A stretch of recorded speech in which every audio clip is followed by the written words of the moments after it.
All right. Hello, and welcome to my LinkedIn Live. My name is Jen Lafine. For those of you who don't know me, I am a success mentor.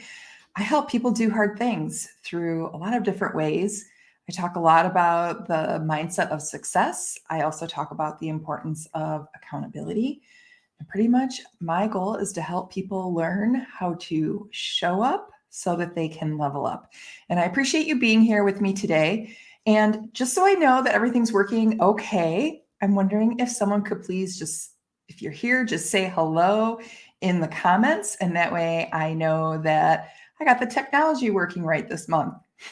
It's been a bit of a challenge. So, all right, we're going to go ahead and get started. Today, I'm talking about 7 ways to get over your fear of failure so that you can do hard things. And this is the perfect time of the year to talk about fear and failure. Thank you, Charity. Thanks, Rob. Good to see you both. Thank you for being here. October is the perfect month because we've got all this spookiness going around outside in the world, right? Like you can't walk into a store without being, bombarded with, scary things, ghosts, black cats, all of that. So I got to thinking that it is also the start of Q4, the last quarter of the year. And I'm wondering how many people are holding themselves back because of their fear of failure, which is why I picked this topic this week to share with you. So let's dive in because I've got a lot of information to share with you. And if you hang out until the end, I have a special challenge that I would like to tell you about that I would love to have you be a part of. So let's get started. What are 7 things that I have seen my clients use to help them get over their fear of failure?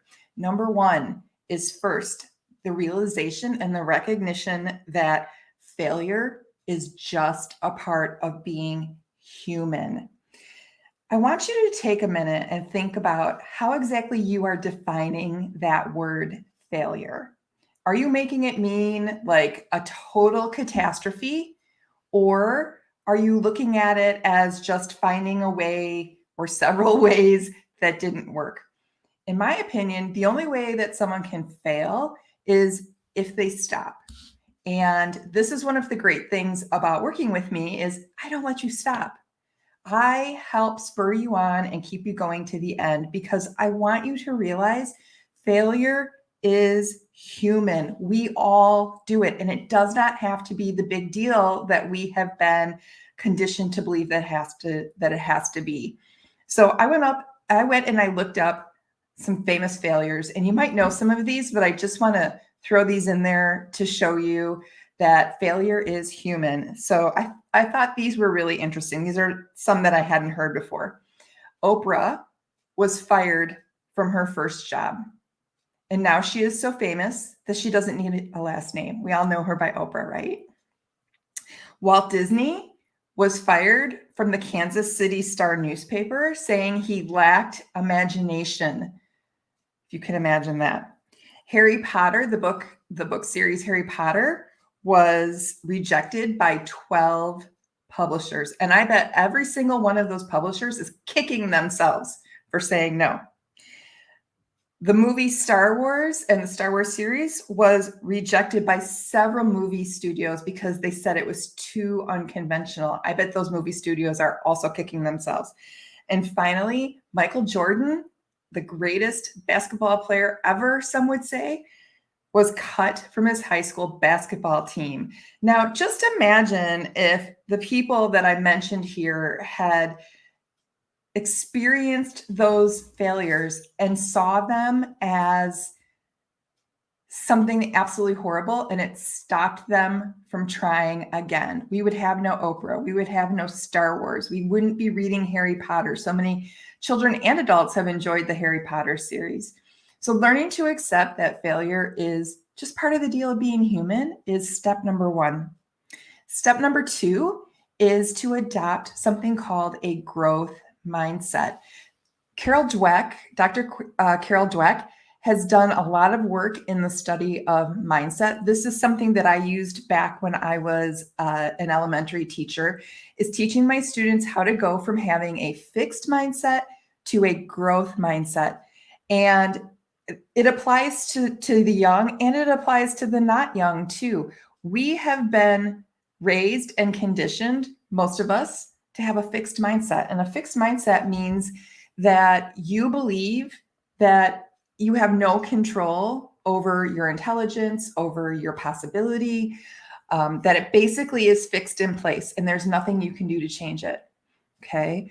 Growth mindset is the belief that through hard work and effort, you can change your intelligence, you can change your business, you can change your life, anything that you want through hard work and effort. But it does take that hard work and effort. So someone with a fixed mindset has what is referred to as a victim mindset. Things happen to them and there's nothing they can do to fix that. People with a growth mindset have a creator standpoint that they approach life from, that they are going to create their destiny and go for whatever it is that they want. So I encourage you, to help you get over your fear of failure, adopt a growth mindset. Think about it as just something you've tried that didn't work, and it's okay. You can keep on going. All right, so to review real quick, number 1, accept failure as part of being human. Number 2, adopt and grow your growth mindset. Number 3, and this is one that is definitely an advantage of working with a coach, is talk it out. Talk it out. Get any of those feelings and thoughts that are running through your head out. Talk to someone about it, because the more that you leave them inside your brain, the more that your self-doubt is going to amplify them. I want to tell you, for those of you who have been here with me through my LinkedIn Lives, this is actually my 4th LinkedIn Live that I've done. The first one, I forgot to hit the live button. And so I spent the first 2 minutes talking to myself before I realized that I was not live. Okay. So I decided when that one was over, which I corrected it and went on, and I found it actually quite funny. When I did the second one, because I scheduled the second one right away, I did the second one and I messed up with the technology another time. And this time it wasn't just for 2 minutes, it was for 21 minutes. I was talking to myself, and some of you, I think, may have been there. Okay. But I came on live, laughed about it, and then I went and studied up on how to do the technology. And I'm happy to say that the last 2 lives have gone off without a hitch technology-wise. And I'm knocking on wood because it's not over yet. So the thing is, though, is that I talked to somebody. I talked to one of my accountability partners about my worries about messing up the technology again, right? But I didn't leave those thoughts in my head. I got them out. I wrote about them in my journal. I got them out so that my self-doubt and my fear could not make them into this big mess. All right. So number 4 is of how to overcome your fear of failure, is one of my very, very favorite coaching questions that I ask my clients. And that is, what else could be true? Asking yourself the question, what else could be true, is something you need to put in your toolbox or in your back pocket and carry it with you always.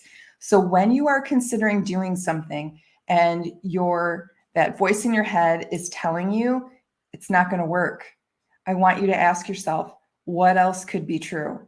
What are some ways that it might work? How is it possible that it could work? Okay. Giving yourself other options is super, super important.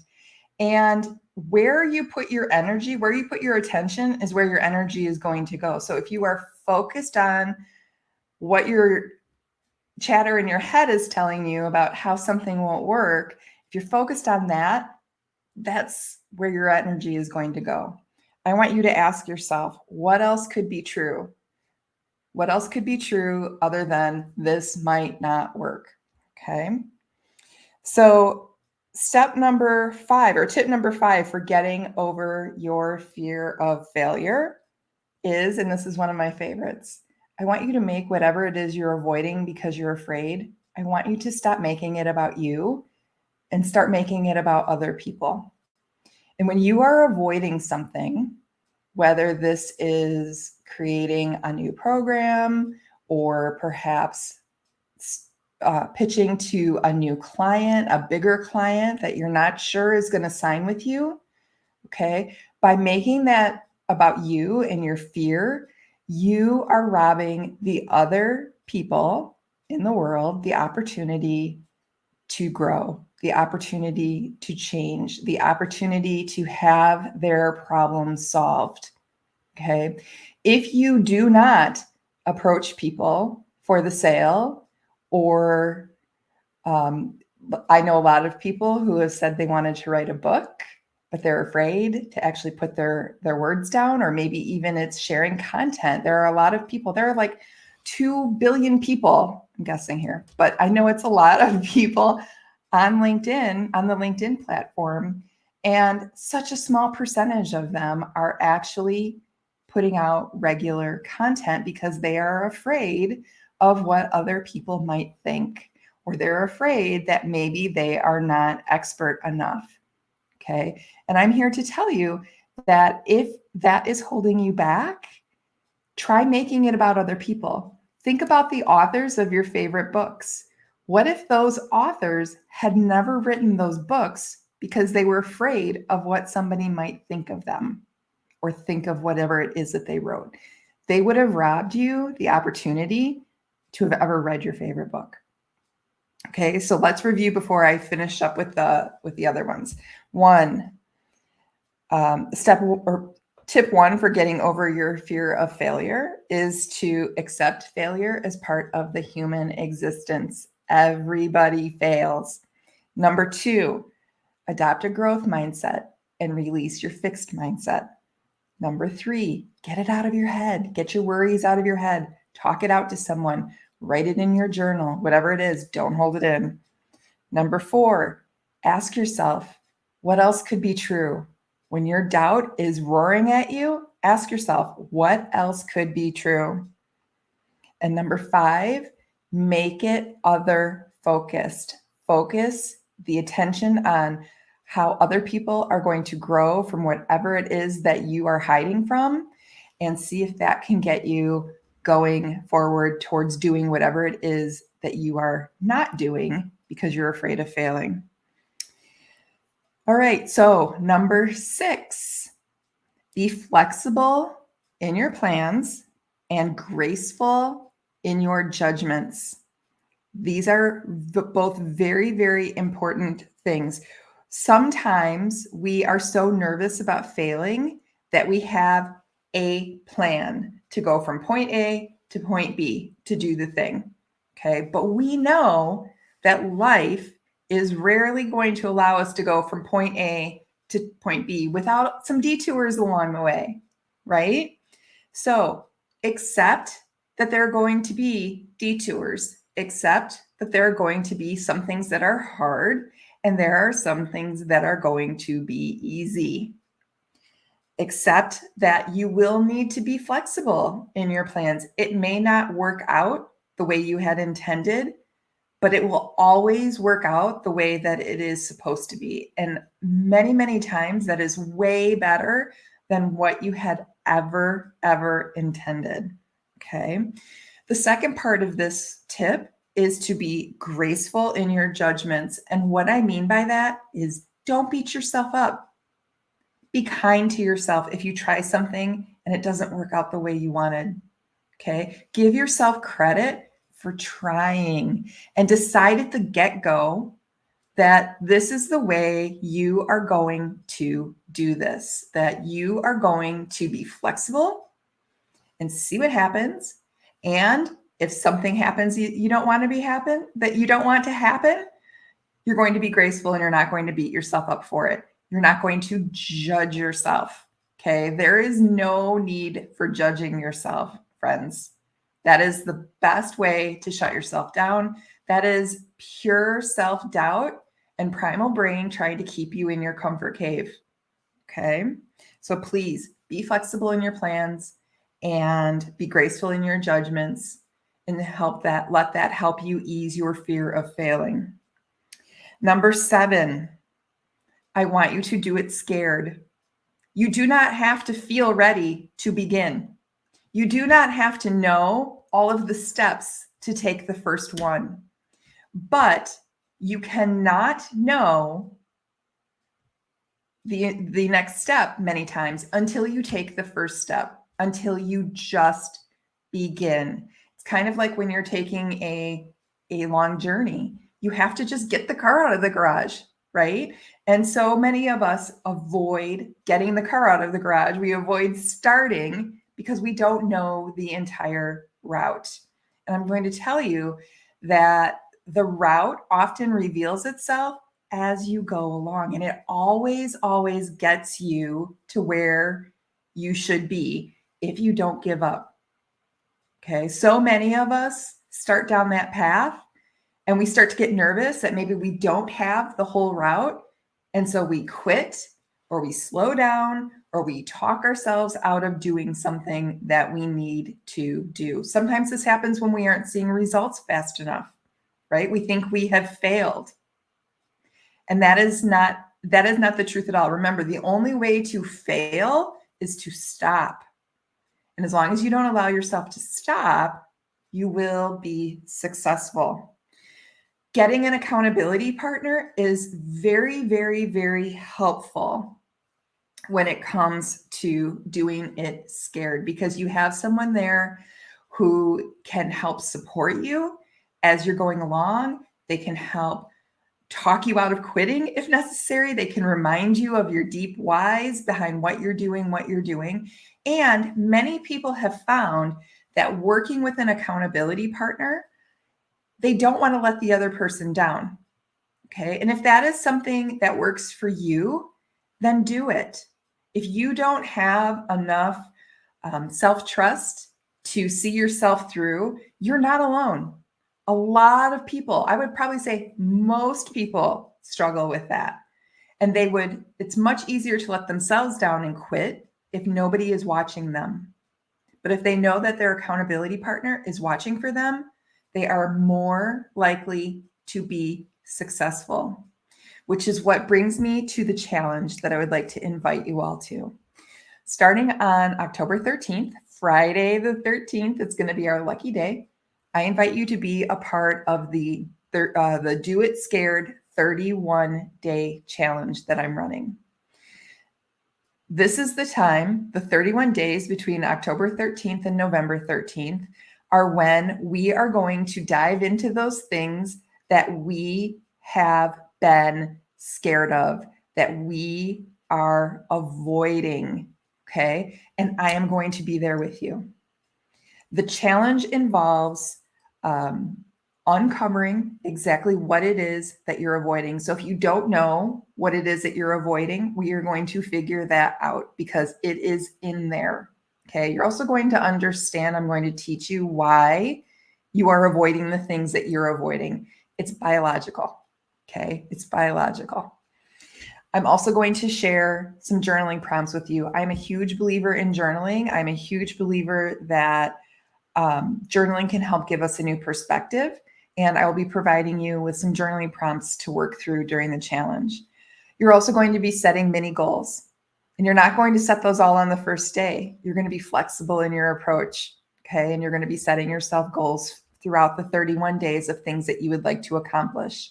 You're not going to leave it up to chance, because when you leave things up to chance, your brain, your primal brain, is going to do nothing other than have you spin in confusion. Has that ever happened to you? Because it happens to me a lot when I have an idea of something I want to do, but I'm not sure how to even begin. So I just spin in confusion and accept the fact that I can't think of something before I actually start. We're not doing that. We are going to jump right in, and we are going to set those goals, and we're going to get clear on what that is. Those mini goals are going to come with some accountability, but it's accountability without the angst, because I know that accountability scares a lot of people, that they've been conditioned to think that accountability is about shame and blame and making you feel bad if you don't reach your goal. That is not the kind of accountability that I practice at all. And anyone who has worked with me in the past or that has been following my content here on LinkedIn knows that. This is going to be the kind of accountability where you are going to learn how to show up for yourself. Okay, there are also going to be daily inspiration and motivation. I'm going to be sending you power thoughts every day and telling you how you can use them. When you join the challenge, you're going to be given access to our Slack challenge hub, where you can also ask for extra support. Like, hey, I'm going to be doing this thing tonight. Can somebody check in on me at 8 p.m. and make sure that it's done? Okay, imagine how awesome that's going to be. It's going to be 31 days, my friends, of taking bold action on the things we've been avoiding, that we are fearing because we feel we might fail. It's going to be an excellent way to wrap up this quarter, the year of 2023, and move ourselves into 2024 with great momentum. Okay. The challenge starts next Friday, the 13th. And I would love to have you be a part of it. It is just $49. $49 to get massive action taken on something that you've been avoided and get support from me. This offer is not going to happen again, my friends. So I hope that you will be a part of it. You can learn more on my website at www.jenlefine.com/do-it-scared. And I'm going to put that up on the screen. Do it scared. And there we go. And I would love to have you be a part of it. Plus, if you sign up by this Sunday, the 8th, you will get a special bonus group coaching call with me, where I'm going to teach you even more about the mindset of success, and you're going to have the opportunity to be coached by me. So I hope that you will join me for that. So let's review the 7 tips I have for getting over your fear of failure. Number 1, understand it is a part of being human. Number 2, focus on your growth mindset. Focus on being a creator instead of a victim. Number 3, talk it out. Get it out of your mind. Number 4, ask yourself, what else could be true? Number 5, make it other focused. Think about what others might miss by you continuing to stay scared and not doing it. Number 6, be flexible in your plans and graceful in your judgments. Number 7, do it scared. Join the Do It Scared challenge. Catherine, thank you for sharing your thoughts in the comments. Thank you for everybody for sharing your thoughts in the comments. I welcome you as a part of the challenge. And I have one more tip for you, for those of you who stuck around to the very end. And this is one of my favorite tips. And that is act as if. And I'm not talking about the as if that teenagers might give their parents, like as if. I'm talking about acting as if you know what you're doing. Acting as if your success is inevitable. Acting as if you are going to do this darn thing that has been getting in your way and keeping you from your greatness. Because, my friends, I believe every single one of us can do whatever it is we want if we just get over our fear of failing and we don't quit. Okay. Thank you for being here for this week's LinkedIn Live. Again, join me in the Do It Scared challenge. Sign up by Sunday to get that very special bonus. You guys, it is going to be so much fun. We are going to make doing hard, scary things fun. And I'm going to be there with you. So I hope to see you there. Thanks for being here, everybody. I hope you have a great rest of your day.